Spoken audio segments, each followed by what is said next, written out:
써니요?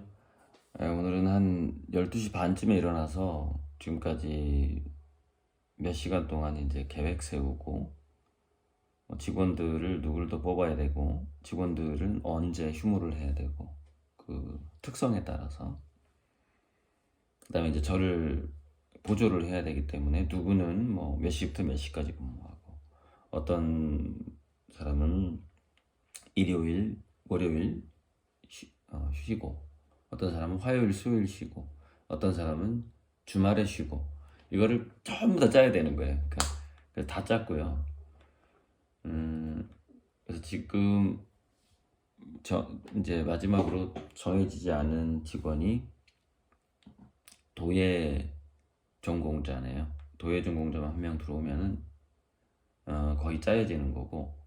그리고 제가 그동안 이제 2시 48분에 일어나서 며칠 활동을 해보니까 피로도 때문에 낮에 살짝 졸게 되더라고요. 그래서 그거보다는 차라리 3시 25분에 삶이요.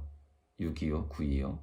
3시 25분에 일어나서 4시부터 이게 잠 깨고 커피 마시고 좀 정비하고 샤워하고 4시부터 5시까지 해서 13시간, 그러니까 14시간 활동을 한번 욕심을 내봤어요. 사실 제가 작년엔가는 고리들 TV에다가 13시간씩 그림을 그리겠다 이렇게 말을 했는데 사실 13시간 활동한다는 얘기죠, 그게. 그래서 이제 그 사실 왔다 갔다 운전하는 것도 상당히 그 피로도가 있는 문제고, 그래서 13시간 활동에 10시간 작업 정도 면 딱 적당할 것 같아요. 이동 시간, 이동하면서 김밥 먹을 수도 있고, 주로 제가 김밥을 많이 먹는 이유가 시간 때문에 그런데, 김밥이 또 좋기도 해요. 영양가가. 참, 그 얘기를 하려고 그랬는데, 뭐냐면은, 쾌락자금과 춘포공장이라는 제목으로, 우리가 이제 뭔가를, 이제, 이게 땅을 사고 부동산을 샀어요. 그 다음에 자기가 뭐 꿈꾸던, 어, 이게 꿈꾸던 이성하고 사귀게 됐다거나, 또는 자기가 원하는 등수의 성적이 나왔다거나, 자기가 꿈꾸던 대학교에 합격을 했다거나, 직장에 합격을 했다거나 하면은 대부분의 사람들이 쾌락 적응이 보통 한 3일 내에 일어날 겁니다. 제가 며칠만 일어났는데 심리학을 좀 봐야 되는데, 근데 굉장히 빨리 쾌락 적응이 돼요. 그러니까 그 좋은 외제차를 뽑았다거나 그러면은 그 한 3일 정도만 기분 좋고 그 다음부터는 그게 일상이 되는 거죠. 그래서 뭐 3일 정도는 좀 붕 떠 있는 거 봐줄 수 있다고 생각해요. 그런데 쾌락 적응이 딱 되면은, 예를 들어서 뭐 어디 직장에 딱 취직을 했다 그러면 처음에는 내 거기 가서 열심히 해야지 이러거든요. 근데 수습 직원, 정직원 딱 시켜놓으면은 초심이 딱 사라져요. 진짜 열심히 해야지 그 마음이 없어. 자기는 이미 그 내부자가 된 거예요. 긴장감이 사라져. 그리고 그 연애를 할 때도 마찬가지죠. 특히 남자들은 진도가 이렇게 나가다가 이제 자기가 원하는 진도까지 나갔을 때 이제 그 여자에 대한 신비감이 사라지면서 이렇게 이렇게 선물을 한다거나 이런 이제 횟수가 줄어든다거나 그런 식으로. 그런 모든 게 이제 쾌락 적응이라고 볼 수가 있는데, 쾌락 적응을 극복하는 방법은 제 생각엔 그래요. 미리 계획을 많이 세우는 거예요. 그러니까 내가 그 직장에 들어가면 이렇게 해야지라는 마음을 먹어서는 절대 안 돼요. 그러면은 그 상사한테 나쁜 모습만 보여줄 수밖에 없어요. 왜? 쾌락 적응하는 모습밖에 안 보이니까. 그럼 굉장히 불성실하게 느껴지거든요.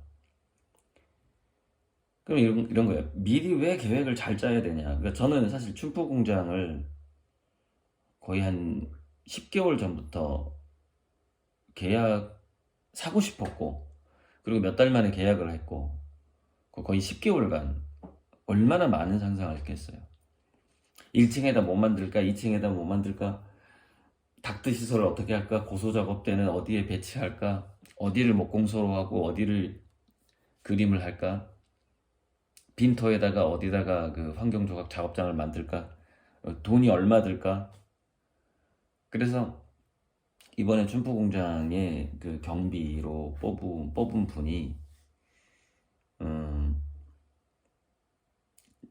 그러니까 지금 이건 뭐냐면 제가 제안을 한 거죠. 그러니까 실은 저한테 뽑아달라고 오는 사람들이 더 많아요. 일하고 싶다고 월급도 많이 주고 하니까. 근데 뽑아달라고 오는 사람들은 제가 계획이 안 서는 거예요. 이 사람을 어떻게 어디 써야 될지 부랴부랴 계획을 세우게 되는 거예요. 그러니까 참 이게 업무 조정하기가 어려워요, 좀. 근데 내가 이 사람은 내가 회사를 차렸을 때 이렇게 이렇게 해야 되겠다 그러면은 딱 투입되자마자 착착착착착 일이 진행되거든요. 그러니까 그 제가 누구를 뽑았느냐? 자, 일단은 공장 경비야.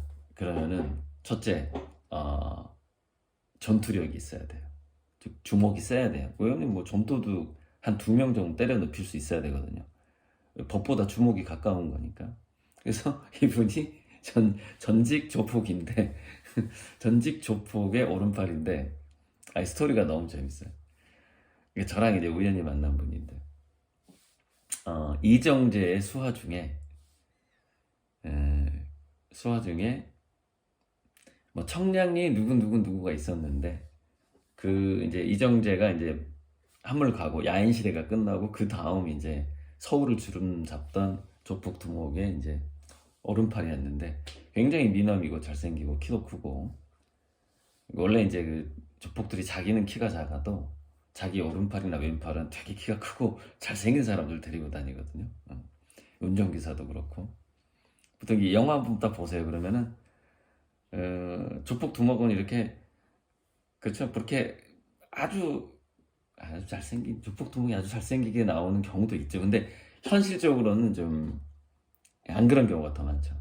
그래서 주변에 이제 경호원이나 기사나 오른팔 왼팔이 굉장히 그 정우성급이 막 따라다니죠. 영화를 보면은. 아무튼 여담이고. 그래서 제가 봐도 주먹이 제 주먹의 거의 한 1.5배? 와, 굉장히. 근데 건축업을 이제 조폭 생활을 그만두고 이제 건물을 짓고 이렇게 했는데 춘포 공장이든 앞으로 제가 이 건물을 새로 짓는 경우가 많아지거든요. 그래서 그것을 볼 줄 아는 눈이 있는 직원이 필요하고 힘도 써야 되고 건축도 알아야 되고 또 하나는 이제 우리가 관상에 있어서 이렇게 말려눈이 좋아야 돼요. 말려눈이 좋은 관상인 게 아무래도 저한테는 좋죠. 근데 다 관상과 사주를 보고 뽑을 수는 없어요. 그 직원을 자기가 막 뽑아달라고 하고 하면 또 안 뽑아줄 수 없고 뭐 이런 게 있기 때문에. 근데 제가 그거는 이건 춘포공장 경비로 아주 딱이다. 그리고 저랑 아주 가난한 시절에 소주 한 병도 쉽게 사 먹을 수 없었던 그 불타버린 그 비닐하우스에서 그 동네에서 만났던 사람이고 그 이후에 그 조그만 광명시 그 화실에서 정말 서로 다 이제 망가지고 저도 이제 재산 다 잃고 망가진 이후고 그분도 사업 한번 망가진 이후에 둘이 만나서 그때 글쎄 맥주나 한 잔 그래도 오리고기집에서 맥주는 한 잔 했던 것 같아요. 그 당시에도 뭐 그랬던 것 같아요. 그래서 이제 얼마 전에 만나서 대화를 나누는데 오랜만에 이제 그 광명화실 이사하다가 그때 즉흥적으로 이제 근데 제가 아무리 즉흥적으로 직원을 뽑아도 머릿속에서는 그 사람이 어떤 일을 할 수 있겠다라는 그림이 쫙 그려지거든요. 그러니까 뽑는 거지 그냥 이렇게 충동적으로 뽑지는 않거든요. 그래서 요즘 어떻게 지내냐 그랬더니 여전히 이제 힘들게 그 동네에 아직 살고 있다는 것 자체가 힘들게 지내는 거예요. 방 안에 화장실도 없는 집에서 살고 있는데, 집안에 화장실이 없는 데서 살고 있다고요. 공중 화장실 밖에 나가서, 그것도 푸세식 화장실에서 변을 봐야 되는 그런 집에서 살고 있는 거예요. 그러니까 재개발 구역에서. 어떻게 있잖아요. 여태 좀 앞으로 뭐 하실 생각입니까? 그러니까 이제 그 오토바이를 오랫동안 타고 다녔는데 퀵 서비스를 한다는 거예요.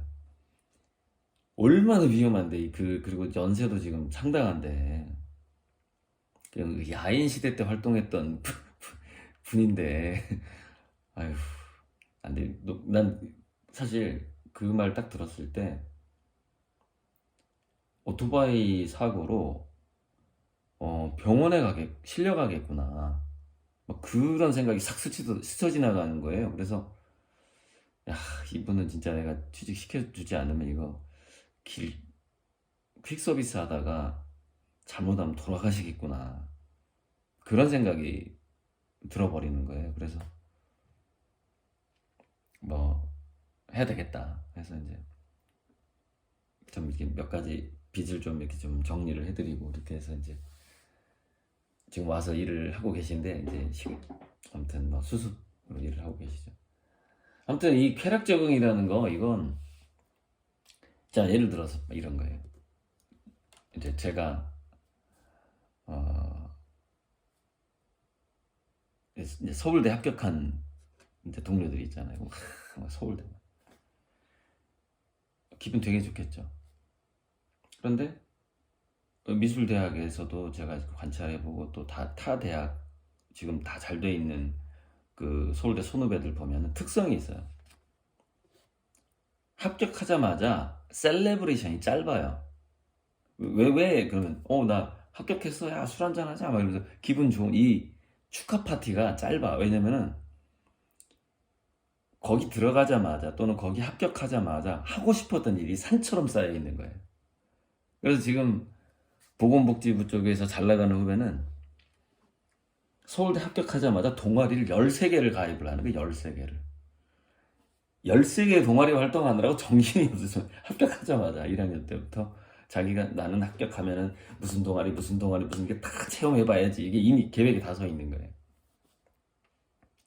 자, 그럼 제가 이제 50세부터 본격적으로 미술 활동을 해야 되겠다.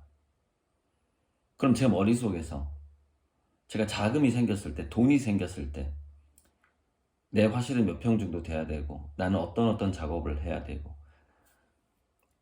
피카소의 도자기와 나의 도자기는 어떤 차별점이 있어야 되고, 뭐 그다음에 세계 3대 디자이너, 의자 디자이너, 이렇게 무슨 가구 디자이너 있잖아요. 저 디자이너랑 나는 어떤 차별점이 있어야 되고, 머릿속에서 계속 디자인 구상하고, 근데 여건만 돼봐라, 돈만 들어와 봐라 하면서 그 디자인이 얼마나 많이 돼 있겠냐고요. 그러니까 사람이 쾌락 적응이라는, 예를 들어서, 그러니까 이게 문제가 뭐냐. 자, 외제차를 산다 예를 들어서. 그러면은 그 차를 내가 사야 되는 이유가 한 20가지에서 100가지가 있어야 돼요. 나는 왜 그 차가 필요한가?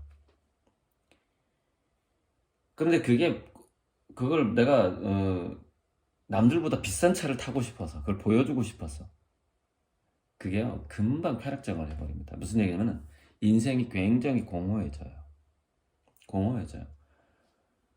물건을 하나 사더라도 그 철학이 있는 소비, 그리고 계획이 굉장히 꽉 차 있어야 되고, 굉장히 오랫동안 준비를 해야 되고, 그것이 우리가 살면서 쾌락 적응을 이겨낼 수 있는, 이건 제 경험인데, 제가 봤을 때는 쾌락 적응의 그 허무감, 그 도파민이 확 감소하면서 아주 기분 나쁜 상태로 가거든요. 거기는 반드시 과시나 비교의 의식이 완전히 제로여야 돼요. 안 그러면은 인생이 쾌락적응의 그 패턴에서 벗어나질 못해요. 그리고 꽉 찬 계획들이 있어야 되고, 뭔가 소비를 하거나 어떤 행동을 할 때 그 이유가 굉장히 많아야 되고, 그 이유가 이미 짜여져 있어야 되는 것이죠. 그것이 짧게 그 이유가 지나갈 수도 있어요. 이제 그게 하나의 어떤 순발력과 적응력 같은 건데, 그래서 정말 준비된 자만이 쾌락적응을 피해갈 수 있다. 춘포공장 화이팅.